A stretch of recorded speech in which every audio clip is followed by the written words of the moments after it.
Great. Well, welcome everybody. It's my great pleasure to introduce former D-Lab fellow Robert Kornacki, who's head of research at Emergo and currently a foundation council member at Ergo, which is a proof of work smart contract platform whose primary focus is to provide an efficient and secure way to implement financial contracts.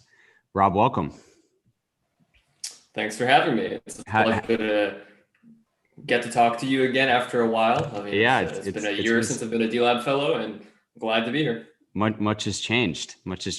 And so why don't we just get right into it and you talk about a little bit what drew you to Ergo? Because, it'd just be interesting to hear your viewpoint.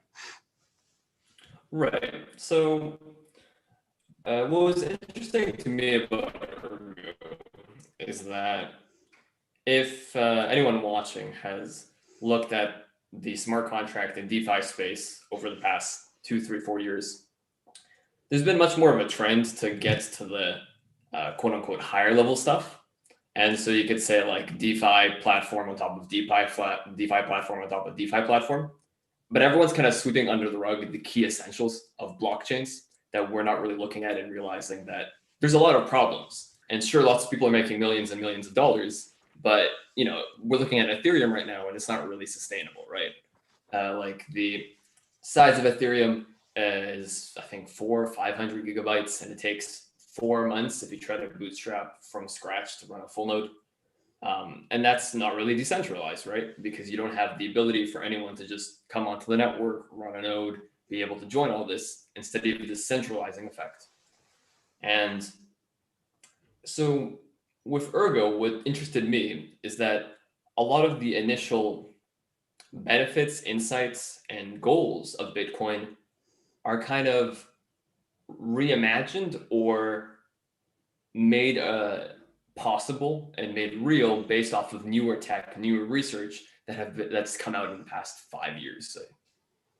And so that's why with Ergo, for people that don't know, it's a proof of work blockchain, like Paul said, and it is in the eUTXO model, so the extended UTXO model. That means we have full-fledged smart contracts on top of UTXO. And so when Ethereum created smart contracts, UTXOs are kind of more complicated for most people. And so Vitalik said, hey, let's throw the UTXO model away, which is what Satoshi Nakamoto came up with. And we're going to go back to account-based. It's more like a bank account, and then shove in smart contracts.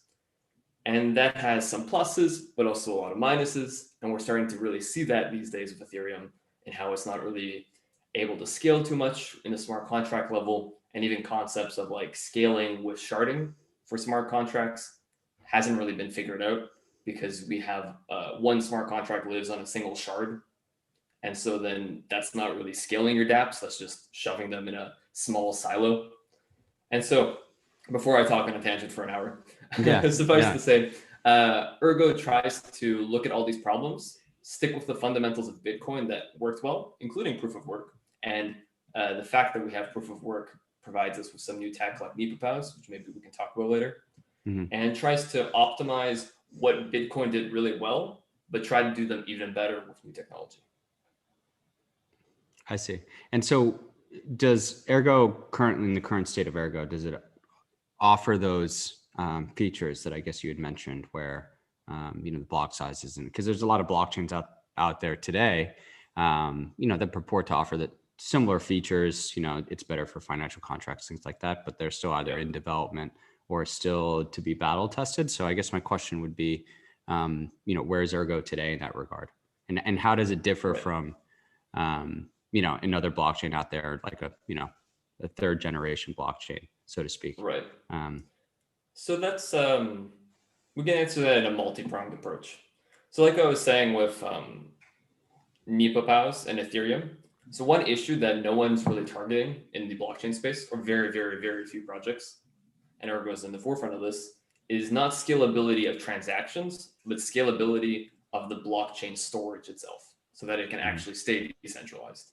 And so like I was saying, it's 400 gigabytes in 4 months, and it's infinitely growing, so that maybe with how big DeFi is getting and all these price increases, in a year or two, we're going to have a terabyte of Ethereum, and then in a few years, 5, 10 terabytes. This isn't really realistic. And so with Ergo, we have NepoPows that are going to be they're Sorry, fully sorry. supported current. Sorry to stop you. So for the audience, what's a NEPA POW? Yeah. So a NEPA POW is a non-interactive proof of work. Big mouthful, but this is research that IOHK did a few years ago, and what it effectively does is it allows you to have a small proof. So rather than you have 400 gigabytes of blockchain, you can do some crazy mathematics and use certain features of proof of work, which is why this isn't possible in proof of stake, and it's only proof of work specific. And it allows you to summarize that entire 400 gigabytes in, say, some amount of kilobytes or a megabyte. And so that allows you to actually have full node security on light wallets, or be able to even do something like send some money to someone who's offline, not on the internet. They have no internet connection, but you send them this 1 megabyte proof and they know 100% you sent the money, right? Because you can prove, because you showed them that you have this proof that you did this on the blockchain. And so it's kind of cool that we have this ability to try and set more limitations to what we come to expect about the blockchain. So that it's not just Infura that we have to talk with to try and deal with Ethereum, which is kind of effectively the state of Ethereum at the moment. But we can actually have, lots of people running full nodes or NEPA POW nodes so that they're actually keeping up with the blockchain. And so then you have decentralization. And, if Infura goes out, you still have a blockchain. Yeah. And so, stuff like that.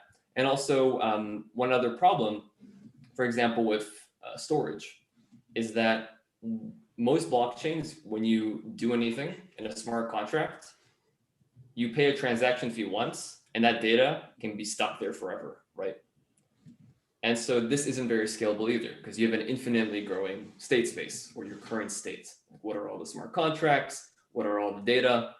And this is why, like messaging schemes people have tried to do on blockchain don't really make sense, because you pay once and everyone is expected for the rest of eternity to hold your messages for you, right?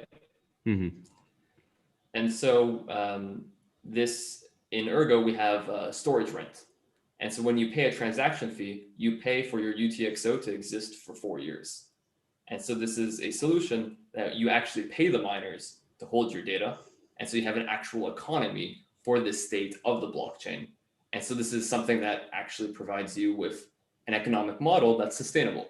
And then old UTXOs, if they're lost coins or someone created a smart contract that was broken and the funds are stuck, none of that results in bloats or lost coins, because the miners get to take those over time. So I think that's an interesting, I think that's a really cool innovation, I guess, with Ergo, is that this concept of storage rent, because I think, how it solves for lost coins, because I don't know if do you know what the estimate is for the amount of Bitcoin that's lost forever currently? I have no idea. I looked at it's a high number. I think it's like 20 or 30%, but, and then if you assume an infinite timeline, into infinity, eventually all Bitcoins are lost. And so I think that this concept of storage rent is interesting. So if after 4 years, the Ergo tokens haven't been moved, the miner can reclaim those tokens. So not all of them, a small fee. I see. So he just charges a fee on it. So the amount, so we're treating this as data. So every UTXO has a certain size. That size is based off of its smart contract that's locked under, or if it's no smart contract, just your public key, paid a public key.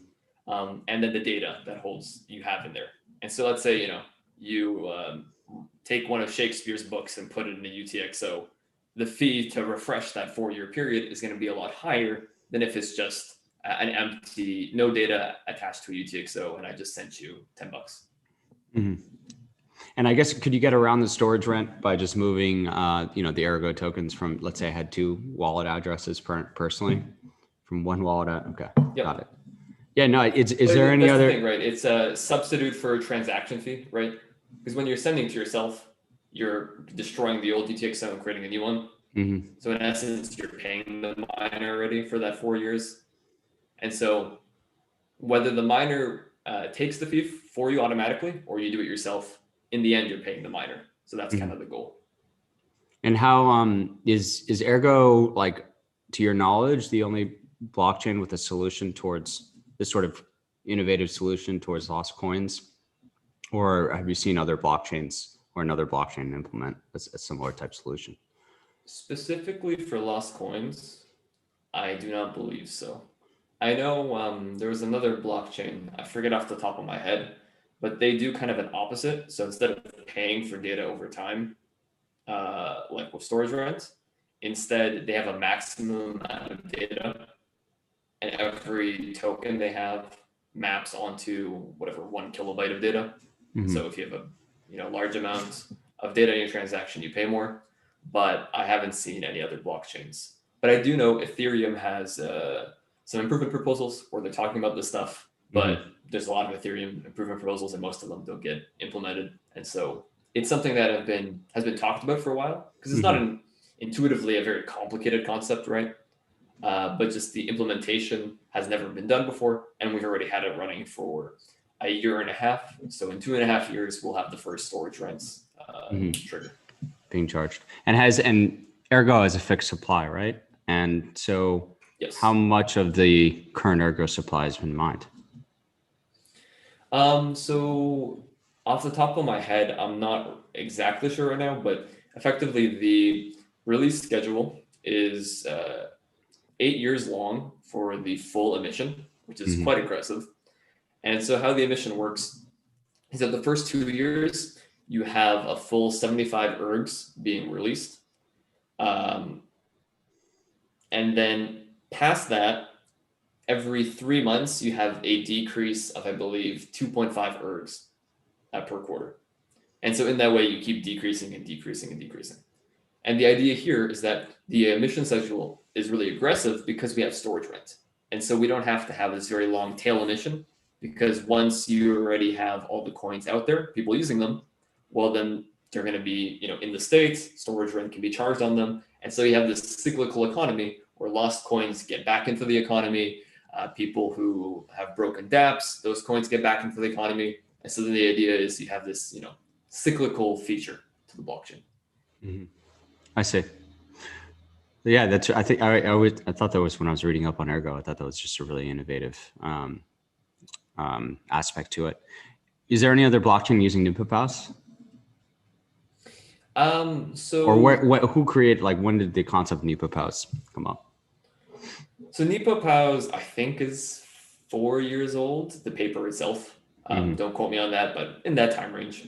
Yeah. And there initially was an implementation as a smart contract in Ethereum for evaluating Nepo Pause, but I think only until the past 2 years have blockchains actually started adding Nepo Pause supports. And what that means is that the way blocks link to each other, they need specific header data.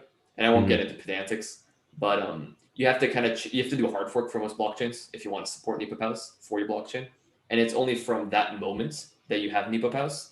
And Hmm. so Ergo, what's really nice is that because it was a new blockchain, and from day one, from block one, they implemented NepoPows support.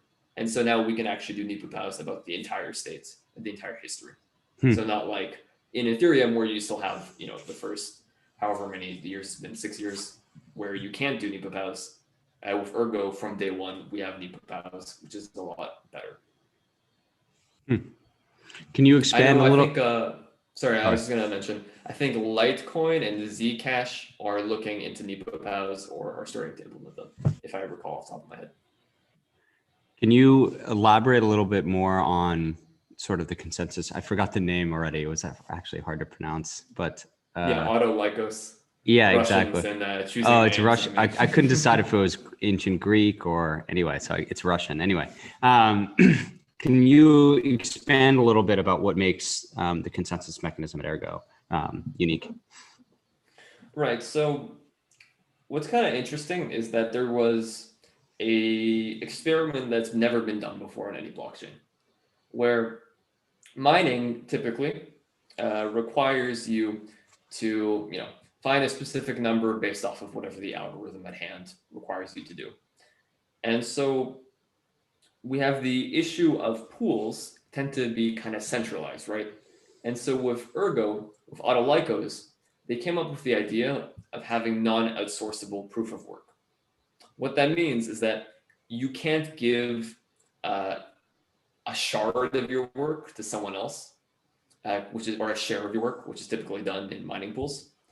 And so this would allow us to kind of level the playing field, right? You don't have these big centralized mining pools that control a blockchain where there's 3 or 4 or 5 of them.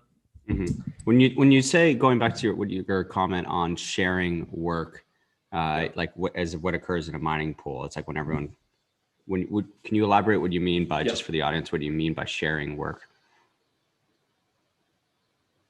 Right. So typically when you're doing proof of work mining,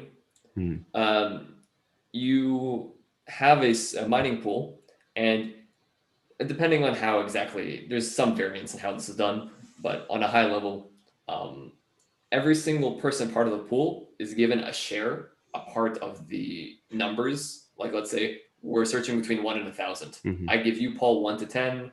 I take 10 to 20, give someone else, 20 to 30, and so on forth. And that would be considered a share.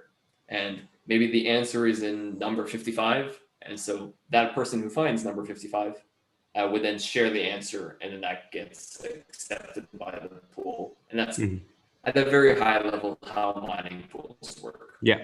Yep. And so we all search for these small segments within the state space, and then that's how you find the answer. Tend to have more centralization, right? Because which transactions are accepted, right? Because you're a miner, all you're doing is looking at your share. You don't get to choose which transactions were chosen. Yep. And so you kind of have some issues there at play where the mining pools get to control a lot. And so what the core devs behind Ergo came up with is the idea that you can add your private key to the mining process, into the mining algorithm, which is what Autolykos has, which means you can't outsource it, right? Because if you try to do shares with someone else, they have your private key, and so then they can just take all your money. And so this was quite novel and interesting. However, at the same time, after a year and a half of being on mainnet with Autolykos, and it's also memory hard, meaning that it requires a lot of GPU RAM or GRAM. And so that means it's not as prone to ASICs. And so one of the goals also of Autolykos is to be 4 GPUs, so normal people can also mine Ergo. And so when you say normal people, could I just, would it be easy for me right after this chat to start mining Eric? I mean, if you have a GPU, you can. I mean, normal people, I'm not saying your mother is gonna use her old computer to start mining. But I'm saying, it's not a multi-million-dollar corporation that has ASICs and 4 scientists working to figure out how to optimize the algorithm. But actual people can go to your Walmart, buy a GPU, and get some Erg, right? And so that was the initial idea with Autolykos. However, this experiment has come up to a reality that non-outsourceable proof of work mining schemes are impossible to prevent mining pools if you have smart contracts. And so that's slightly complicated, but the idea is that with a significantly powerful enough smart contract language, you can always imitate a mining pool with smart contracts and get effectively the same result and bypass the non-outsourceability.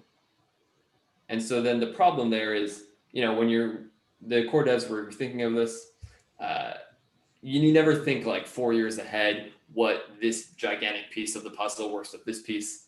And so this was just discovered by the community who looked into smart contracts and figured this out. And so the realization is that there's kind of no point to have this, and it's unfortunate because it was really cool design and coming up with Autolykos. However, that's why there's an upcoming hard fork, and they're removing this part of Autolycos of the non-outsourceability, but they're instead focusing more on the memory hardness. So preventing ASICs from being possible, and even coming up with the idea of having an automatic and progressive memory increase requirement. So over time, it's assumed you have to keep acquiring GPUs with more and more RAM, which is happening typically, and that prevents ASICs because ASICs typically aren't don't do well with memory heavy or memory hard proof of work schemes. And so you guys have been on mainnet for a year and a half. Yes. How's it going? How's it gone so far? Like where's Ergo today in terms of how things were conceived in theory and how they're being implemented in practice? Right. So what I just mentioned was probably the biggest lesson. It wasn't a failure in any regard. It didn't cause any problems. The blockchain didn't explode, but it's just too bad that we can't try to level the playing field more. And it just seems to be a matter of fact that pools in mining are just kind of natural. And that seems to be the case. But besides that, pretty much every other experiment that Ergo has been going with from mainnet has been doing very well. And so Ergo, like I mentioned, has a smart contract language, and it's actually the very first blockchain to have the eUTXO model, the extended UTXO model, which adds both data and a powerful smart contract language on top of the Bitcoin model of UTXO. And that allows us to do a lot more powerful stuff, like full-fledged smart contracts. Plus, we have native assets. And so unlike in Ethereum, where you have ERC20, which is just, a smart contract with numbers inside, I or you, Paul, can go and in 30 seconds create tokens, and they're first-class citizens. And so then you can even partially pay transaction fees with them if the miner thinks your token is worth something. And so a lot of the basics that Ergo has focused on have all worked really well, from native assets to the eUTXO model and smart contracts, to having more advanced cryptography with Sigma protocols, and a lot of other higher level things on top of that too. But I don't want to, veer off the path. Yeah. Okay. And so what kind of things are being built on Ergo today? Right. So it's been quite interesting with the development process, because we're the first blockchain to have smart contracts on UTXO. That means the design patterns are completely new. No one's really tread into this area. And so it's quite, from a technical perspective, if you're a nerd like me, it's very exciting. Yeah. Because there's so much, which is possible in Ethereum, but it's done completely differently in the eUTXO model.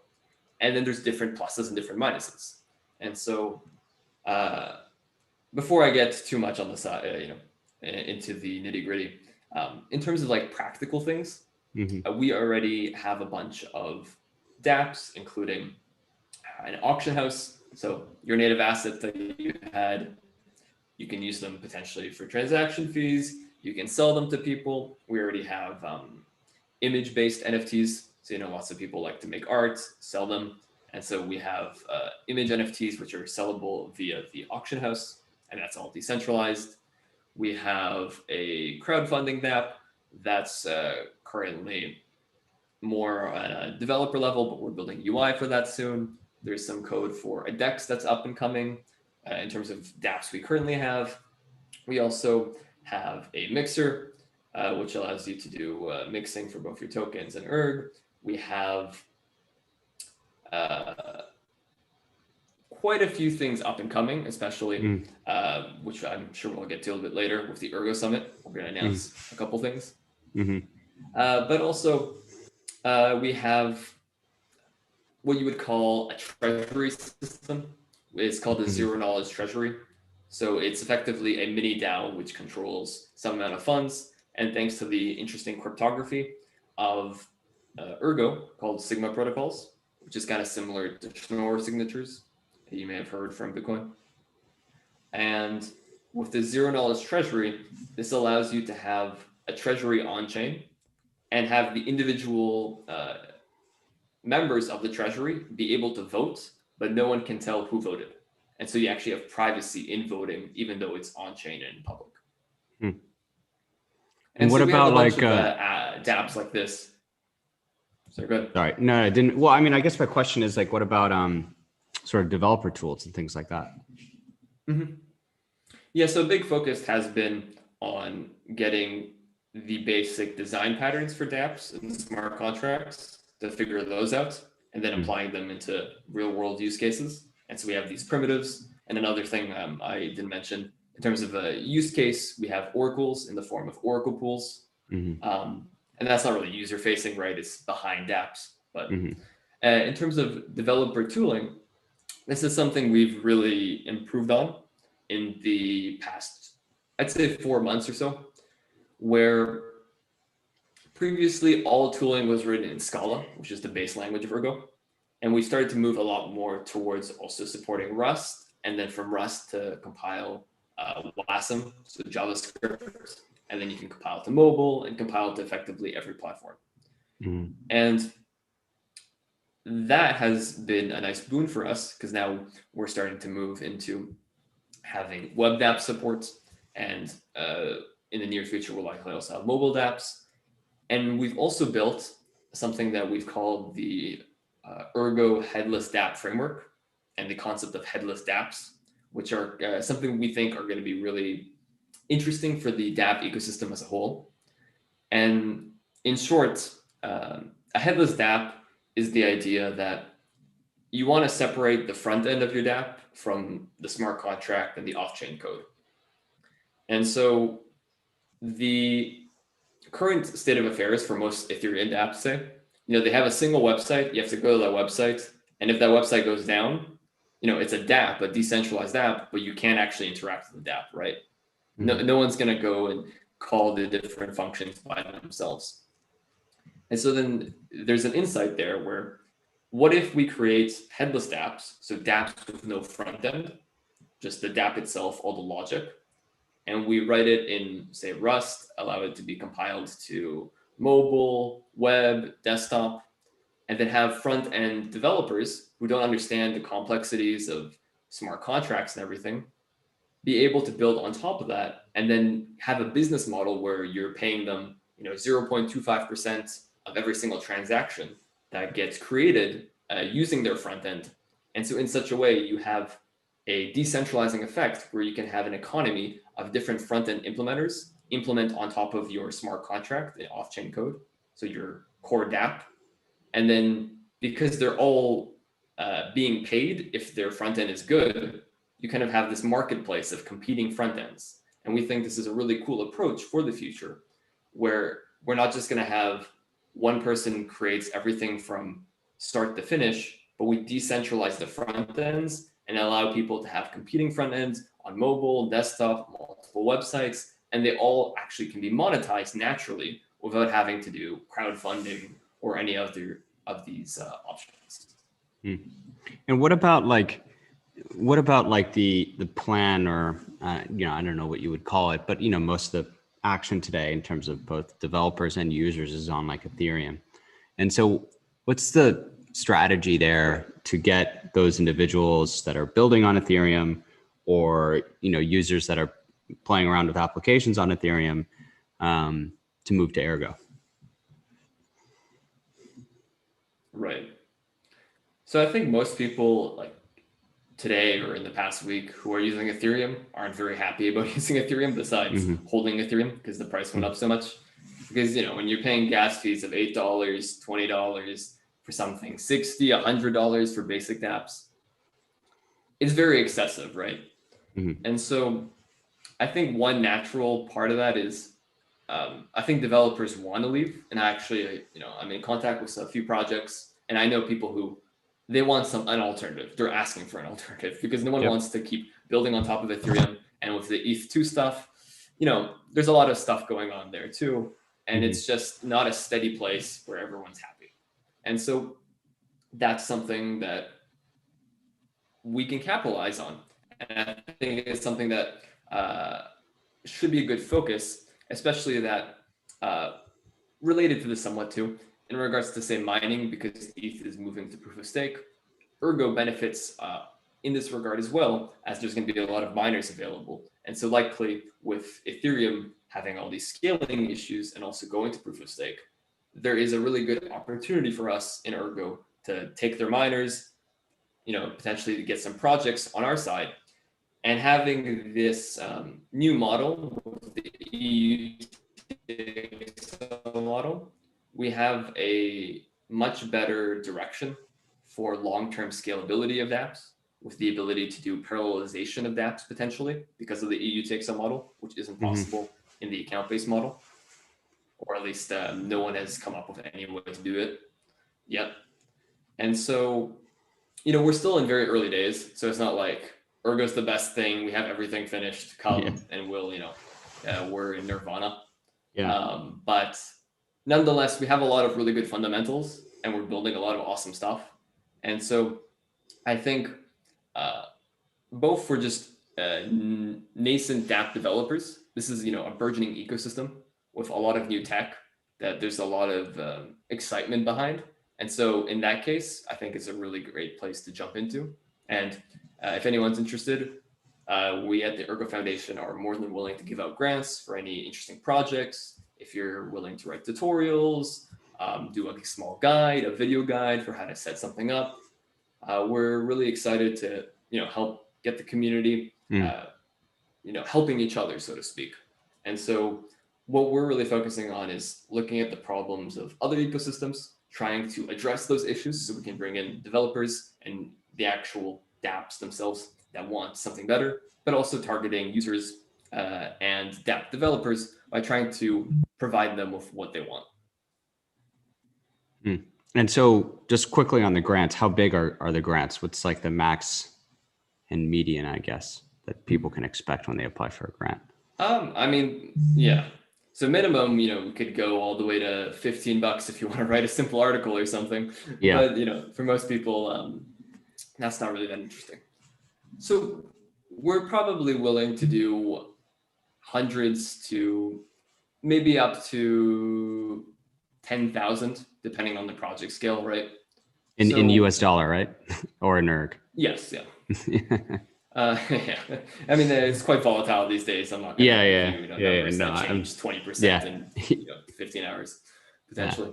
And so, if someone comes to us with a really awesome project and it makes sense and it's big enough in scale, we're more than willing to help fund them. But typically, for most projects, we'd be aiming for something that's smaller, especially since this tech is so new. It's hard to know if someone's really capable and like just give them a big chunk of money. If someone's willing to start building on top of Ergo, is part of the ecosystem, and we see you know what you're doing and you're building good stuff, then it's trivial for us to scale that upwards. But with new tech, you don't want to just throw money around and get no results. No, I totally understand. I totally agree with the sort of view that I think you share, that ultimately, of course, all the users and developers and everyone's on Ethereum, but for a new developer, if a better platform comes along with better tooling and better scalability, I think they'll switch, because they don't really care ultimately about like Vitalik and all that stuff that a lot of people in the crypto community care about. I think people who actually want to build stuff just want to build stuff. They don't, and they want to build it on in the best possible place. So, and you have a benefit of looking at projects have been around for 6 years, 5 years, and seeing the pitfalls that come with it. So I think that's super interesting. Is Ergo, one thing we didn't touch on, is Ergo interoperable at all, or does it have the ability to be interoperable? Right. So I have two answers to that. Yes and yes. So with NEPA POWs we mentioned earlier, we actually, because you have a proof of a NEPA POW, a NEPA POW is a proof of the blockchain. So what you actually can do is, if you have two blockchains that are NEPA POW interoperable and they can read NEPA POWs, you can actually do trustless side chains. And so I can do something on one chain, send you the proof on the other chain, and 100% guaranteed that I did that.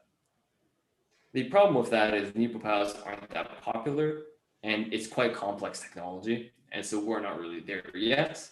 But maybe in 2, 3, 4 years, once other blockchains start to adapt this, we can actually have purely trustless, 100% proof-based interoperability, which pretty much no other project has available. Because even most interoperability solutions, you have some sort of company in between, or some sort of federated approach with multiple people with stake on the line.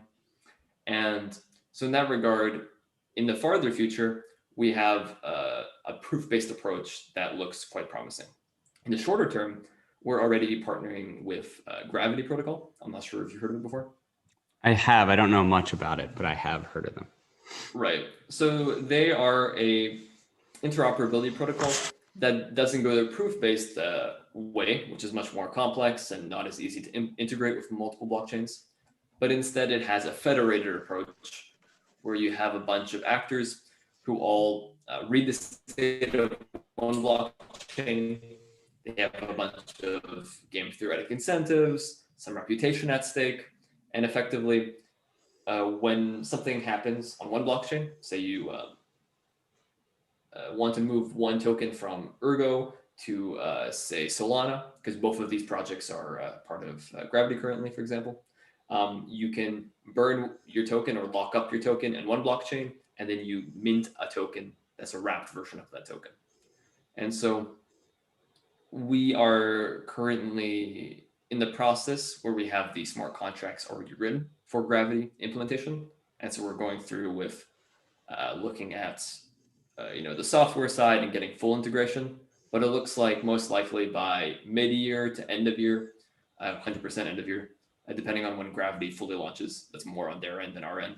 We'll have interoperability with, I believe, Binance Chain, Solana. I think maybe Litecoin was part of that. There's, I think, about 10 to 15 reasonably sized blockchains who are part of the Gravity protocol and who are going to be supporting it. And so we're ready. And with a lot of the great native asset features of Ergo, there's actually also a lot of benefits of having this interoperability of tokens between all of these ecosystems, where we have first-class citizens. And so we can even have entire wallets where you're only paying, say, in a stable coin or some other coin. And that's something that's not really possible outside of the EU UTXO model. And so the tech of Ergo is quite exciting because there's like so many of these small caveats that are not possible in the account-based model. And they might seem very benign at first, but then you realize, oh, this works with this and this works with this. And so we're really at the point where we're trying to find these nooks and crannies and then figure out the design patterns from them so that we have real designs and how would you say this? Real effects of the blockchain itself that are not replicable in other blockchains. And so even with interoperability, then there might be benefits for other projects or dApps. Even if they live in Solana, there might be some benefits for them to bring their tokens over to Ergo, do some first-class tokenomics, and then maybe go back. And so, we're not trying to be the best and do everything and destroy all other blockchains. We know there's pluses and minuses to all these different approaches, and that's why we also focus on interoperability. I see. Okay. And quickly before we get into the Ergo Summit, but I was curious how Ergo got started because, and I don't know if you know much about it since you're relatively new to the project, but it's my understanding that one of the co-founders came from IOHK. And so I was just curious as to why they decided to create their own blockchain, focus on finance, et cetera, et cetera, et cetera. Right. So Alex Chapurnoy and Dmitry Meshkov are the two original core developers who created Ergo. And now we have a lot more core developers, of course, but they were the original ones who were both IOG or IOHK employees. And they were some of the initial employees of IOHK, actually, and they wrote a number of papers and did research about the EUTXO model. And they were actually, for example, the very first to prove that, this is pedantic, but I'll still say it nonetheless, you can have non-Turing complete smart contracts, which means you can't do everything possible, like in Ethereum, per transaction in the UTXO model, but you can have Turing complete protocols across multiple transactions. And so to break that down into human speak, what that means is we have much more simple smart contracts that can be analyzed because we don't have this infinite possibility. And so that's why it makes it more prone to formal verification. It's easier to understand where bugs can be found because you're specifying things much more simply, but we still have a lot of power across multiple transactions that allow us to do anything that Ethereum does. And so this is something that both Alex and Dimitri were the first to write their this research on this topic. And they wrote this with IOHK, and they wrote a few other papers. And this was in tandem with the early developments of Cardano and with the release of NepoPows, which I mentioned before is a proof of work specific protocol. Both Alex and Dimitri really believed that this was the right approach. And so though they were on great terms with Charles, great terms with Cardano, they saw that Cardano was going proof of stake, and they still believed this research needed to be implemented. And at the time, no one implemented that research, and no one was intending to implement storage rent and a few of these other features like Sigma protocols. And so they decided to go on their own way on good terms. They didn't split because they're angry or anything. They weren't saying proof of work is better, screw proof of stake or anything.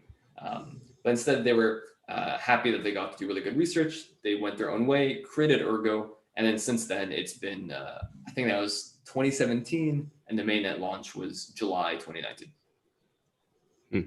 And so why the focus on other blockchains, or like, oh, we're a smart contract where you can do things?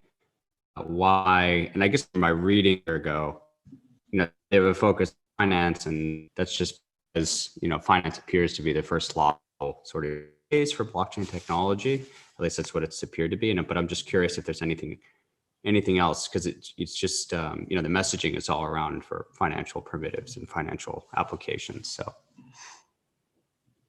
yeah, so sorry, I broke up a little bit. Did you say what else is possible? Is that your question? No.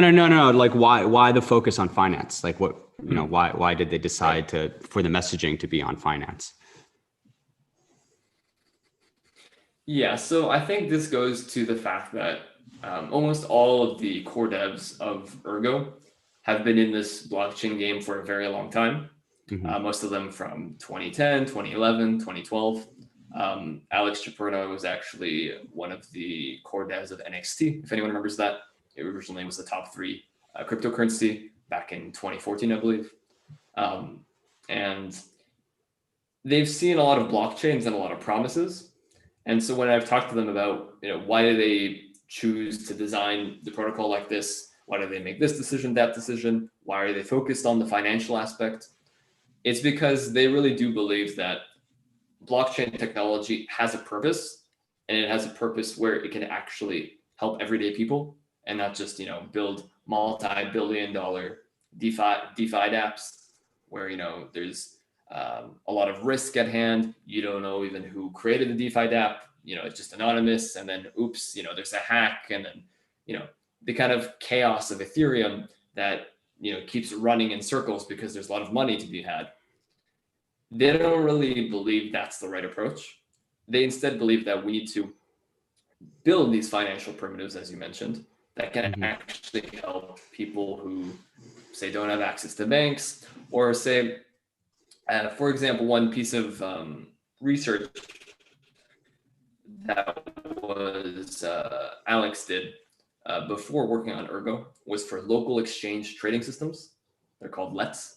And this is something that's been used all across the world when currencies have fallen. So it's effectively small communities coming together and creating their own ledger, and having that ledger act as kind of faux credit with an upper and lower limits of how much people can borrow from each other. And so, for example, one of the first things that Alex and I believe Dimitri also wrote the smart contracts for this was, how can you embed a LETS, a local exchange trading system, trustlessly on top of Ergo? So let's say you're in a part of the world that you want to just have a small community and you want to have your own ledger, and maybe you're in a smaller town, but you still have internet access. This is something that you can use Ergo for. And that's kind of the angle that we've been focused on, is both the small cases where you're actually helping real people and not just big finance, but also what are the financial primitives that can be used for really complex DeFi protocols, stablecoins, which is something we're going to be talking about at the Ergo Summit. That will be quite interesting. And it's kind of an idea of getting back to basics of what's actually useful and not just what makes a profit, because people get hyped and excited. Okay. And I guess, the last couple of minutes before we move to the Q&A. So if anybody has any questions, please just dump it into the chat. But so if you could elaborate a little bit more on the upcoming Ergo Summit. It's on the 21st or 23rd. Which day is it? On the 23rd. Yeah. On the 23rd. What can people expect? How can people attend? On the 23rd. The 23rd, right?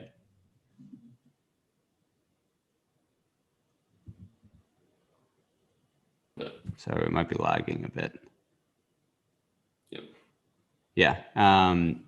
So how can people participate, attend? What can people expect at the summit? So everyone can go to ergosummit.org and you'll see both the lineup of speakers and the date and time. The event will be held on YouTube as a premiered event. And so everyone will be there live. All of the speakers that will be presenting during the event will be also in the chat. So if anyone has any questions, Q&A, they can feel free to talk in the YouTube chat and they'll have all their questions answered. And to kind of give it a short pitch, the Ergo Summit is kind of the first big event since the launch of Mainnet 1.5 years ago. And so we're focusing both on all of the accomplishments that we've managed to make, what we've built up, what are the latest tools, tech, dApps, and so on forth. And we're actually going to be announcing and doing a lot of talks on a brand new stablecoin called AgeUSD. And so if people are interested, this is the very first UTXO-based stablecoin that I believe has ever been made. And so if you're interested, we're going to be releasing specs, smart contracts, explaining how it all works. And so if you're technical, we're going to be doing a lot there. So that should be quite exciting. We're going to be talking about Oracle pools, a bunch of different developer tooling that we have in the ecosystem, and also talking about what's coming up in the near future for Ergo and the ecosystem as a whole, both in terms of wallets, dApp support, and so on forth. Okay, sorry, I think my video cut out there, but and so can people contribute? Can people, how can people help with the Ergo Summit? So with the Ergo Summit specifically, if anyone's excited about Ergo, it'd be really great if you could, share the link, ergosummit.org.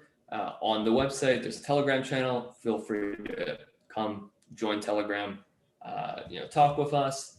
If you're really excited about Ergo and you're really great at writing, we'd probably be willing to give you a grant to write about the Ergo Summit or other parts of Ergo. And so just in general, if you're really interested, feel free to come join Telegram, talk with us. We're really open, friendly.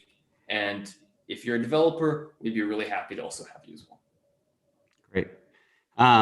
So there's a couple questions in here. I think the first one, I know the answer, but is there ever a plan to move to proof of stake? Right. So the answer to that is no. So like we mentioned with NepoPows, that's something that is actually impossible to do in proof of stake. And there are other benefits of proof of work which aren't as popularly talked about. And it's not to say that proof of work is 100% better and that proof of stake sucks. They're just different systems, right? And they have different benefits, different pros, different cons. And so with proof of stake, one thing that's also very untested is what the security model of proof of stake blockchains is when you have smart contracts, right? Because when you have smart contracts that centralize where the stake is delegated to, that's kind of an inherent issue, because the bigger a DeFi dApp is, the more stake it has available at its disposal if you're doing like collateralized DeFi. And so that's something that requires a lot of research, and some research is being done to that, but it's not really figured out yet. And that's inherently a weak point. And one of the points of Ergo is to try to stick to proof of work because it's solid, it works, it gives us awesome things like NepoPows, and then focus more on the complex implementation of dApps on top of the EUTXO model, so we can find novel things there rather than trying to be the 255th proof of stake cryptocurrency that's going to try and be the third generation that solves it all. Furthermore, we're working with Cardano, and so we have a great relationship, and we're looking at interoperability between Ergo and Cardano, and having NepoPows and other proof of work benefits in Ergo and proof of stake benefits in Cardano provides a great synergy. Mm-hmm. And so the next question fits perfectly in that vein, but can you elaborate further on the relationship between Emurgo and Ergo? Right. Emurgo has partnered with the Ergo Foundation, and this gets slightly complicated because I am head of research at Emurgo, and I am a Ergo Foundation board member. And so though these two organizations are separate, I myself am part of both organizations. And so when I'm speaking, that does complicate things a little bit. But effectively, with this partnership, Emurgo is doing a lot of, I would say, major research we've done. We've released Oracle pools, done a bunch of research into how can you do trustless proofs and do things like trustless insurance on top of EUTXO blockchains. We have focused a lot of research also on the stablecoin and how you can do that in UTXO model. This has all been part of the partnership between Ergo Foundation and Emurgo.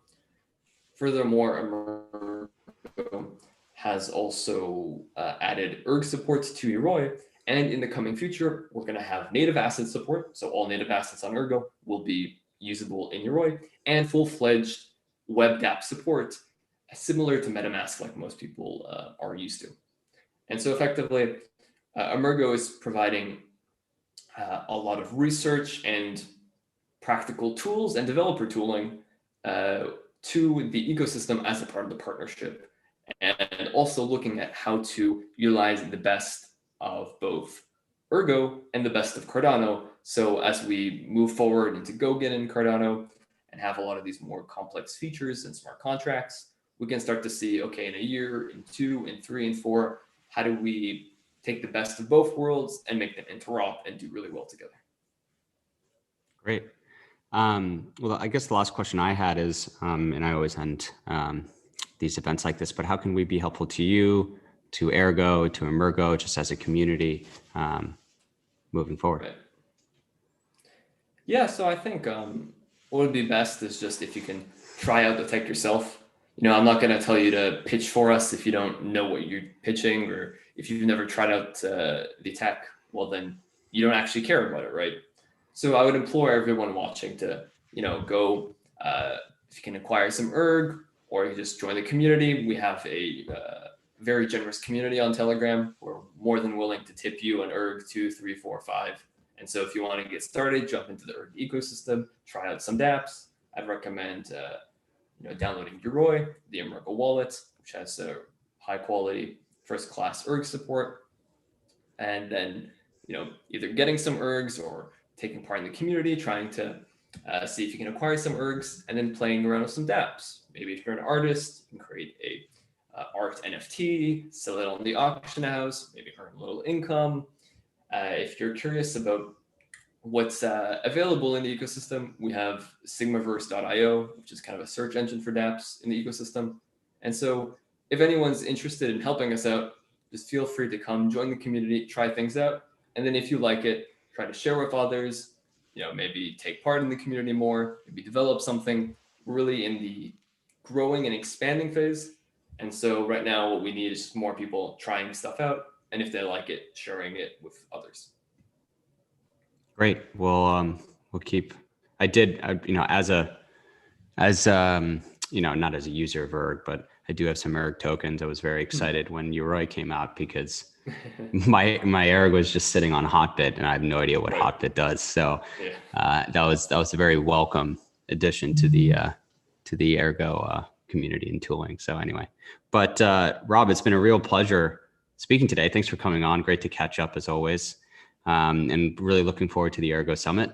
And we'll looking forward to the future and what Ergo holds. So thank you very much for coming on. Thank you very much for having me on. Yeah, thank you.